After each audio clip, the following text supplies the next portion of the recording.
Merong isang konsepto sa science na sobrang-sobrang kakaiba na kahit yung mga pinakamatalinong tao sa kasaysayan napakamot na lang sa ulo. Ito yung tinatawag na quantum entanglement, isang misteryo na nagpapakita kung gaano ka-weird at kung gaano ka-konektado ang universe natin sa pinaka-pinakamaliit na level. Alam nyo ba, kahit si Albert Einstein mismo, hindi naging komportable sa ideyang to. Ang tawag niya nga dito, spooky action at a distance.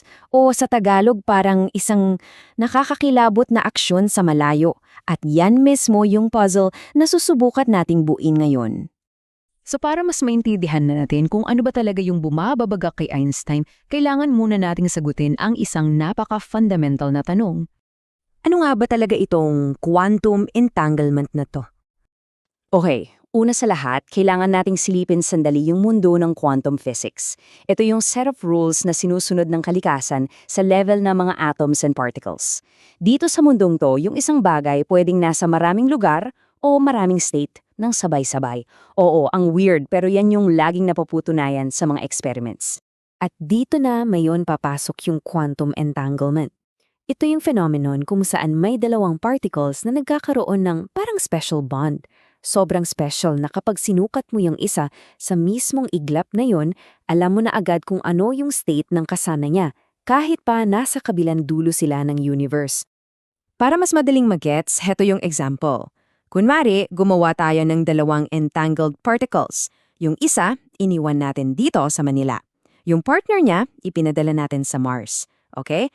Ngayon, pag sinukat natin yung particle dito sa Manila at nakita natin na spin up ito, sa eksaktong sandali na yun, as in that instant, alam na natin for sure na yung particle sa Mars ay spin down.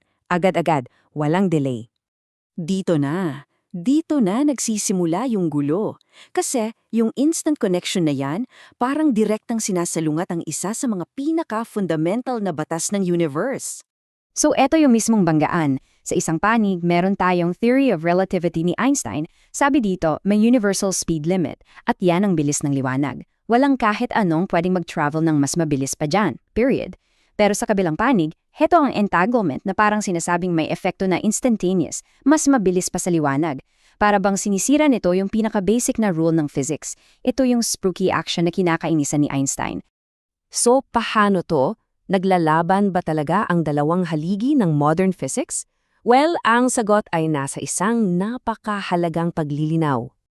At ito guys, yung pinaka-importante sa lahat, kahit na may instant connection, hindi mo pwedeng gamitin ang entanglement para magpadala ng mensahe ng mas mabilis sa liwanag, hindi.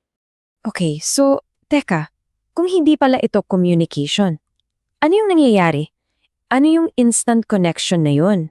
Ang susi dito ay yung pagkakaiba ng correlation sa communication. Isipin nyo, parang may magkaparehas kayong magic coins ng kaibigan mo na nasa Mars. Kapag tinos mo yung coin mo at lumabas na tails, automatic heads yung sa kanya. Laging opposite. Pero, at ito yung catch, hindi mo pwedeng pilitin na tails ang lumabas sa'yo para lang maging heads yung sa kanya. Yung resulta mo totally random pa rin. Malalaman nyo lang na magkasalungat yung resulta nyo kapag nag-usap na kayo gamit ang normal na communication, like radio waves na hindi mas mabilis sa liwanag. So may correlation, yes, pero walang information na naipadala. Okay, so malinaw na. Hindi pala nito nilalabag ang relativity.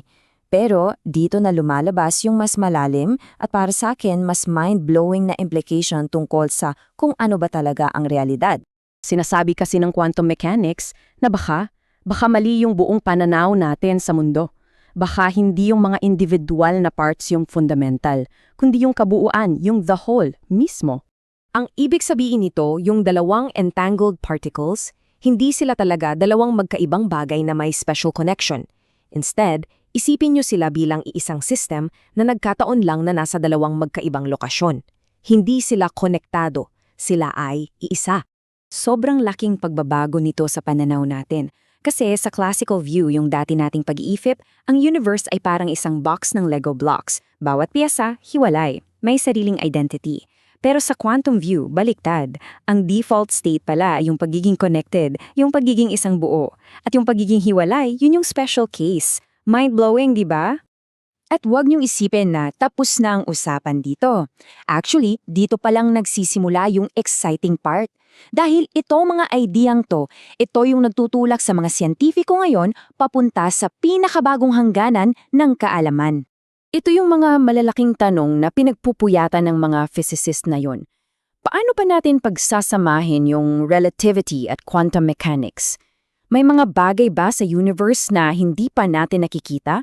Mga hidden variables? At ito yung pinaka-wild. Posible ba na yung mismong espasyo at oras na kinagagalawan natin ay produkto lang ng quantum entanglement? At kung hindi pala nasa mga bagay yung impormasyon, nasaan ito? Nasa relasyon ba? At dito kita iiwanan na may isang tanong. Ang quantum entanglement, hindi lang yan isang weird phenomenon sa physics. Pinipilit niya tayong tanungin ulit yung pinaka-fundamental nating paniniwala tungkol sa kung ano ang realidad. Kung hindi pala ito binubuo ng mga hiwa-hiwalay na piraso, ano nga ba talaga ito?